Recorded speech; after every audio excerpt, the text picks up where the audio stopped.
Thanks a lot. Matthew Lee, Inner City Press, on behalf of the Free UN Coalition for Access. Thanks a lot for the briefing. I had another one plan, but I have to respond to what you were just saying. I guess I wanted to know, it'll tie in.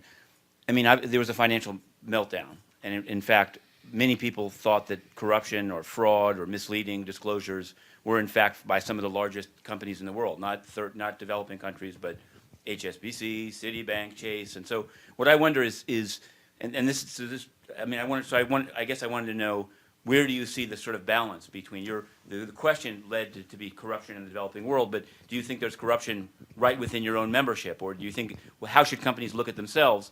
And this brings me to the real question about like the Global Compact. You'd mentioned it. I know that you went to the event, Mr. Malloch Brown.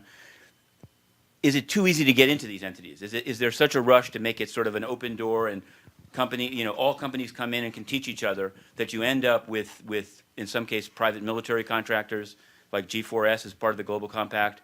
Some of the entities related to Eng Lap Seng, who was charged with bribery in the UN, were members of the Global Compact.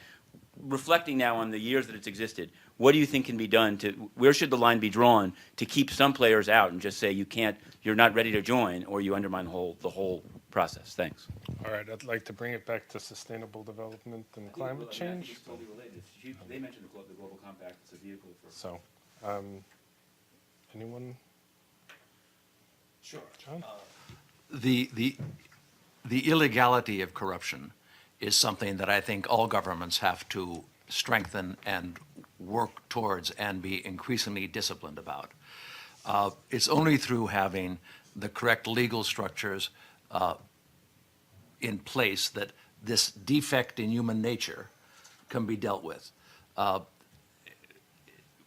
It's part of human nature, unfortunately. And just like we have rules for human nature with regards to our moral conduct and our societal conduct, we need to have increasing legislation with regards to the illegality of corruption, of bribery. I mean, there's the moral condemnation and there's the legal condemnation. And I think the legal condemnation is increasingly important. Corruption is not a matter of the developing world or of the developing world. Corruption is transnational and transcorporate. And you don't need me or any of us at this table or any of you in the audience to go through the list of people you can find in today's newspaper. From page 1 to page 20, you can come up with any number of companies in the developing world and the developed world who have undertaken illegal practices with regards to their conduct. It's a matter that needs to be dealt with, that needs to be faced, there needs to be stricter laws, there needs to be greater rules, there needs to be greater transparency. That's good for business, if that is the case. Okay, any other questions? Yes.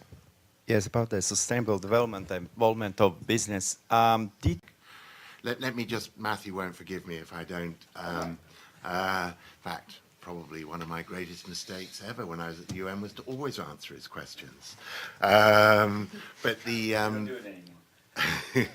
but look, I think, Matthew, I'm 10 years out of touch with the Global Compact, other than being a very happy attendee at the last event. I mean, the idea of the compact from the beginning was voluntary disclosure and participation against certain standards.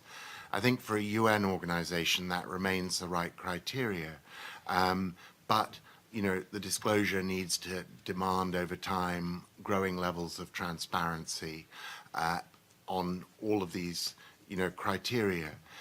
And the fact you took a particular company, a security company, it's also a huge employer. It's got, I don't know how many, but presumably tens of thousands of employees across many markets. For it to meet the employment standards required of it in the Global Compact is a plus for those involved and for the world. So I am a big fan of the Global Compact, but it's not like everything at the UN, it's deliberately not a closed club. It's trying to convene and build participation, and I think it does a very good job of that. Okay.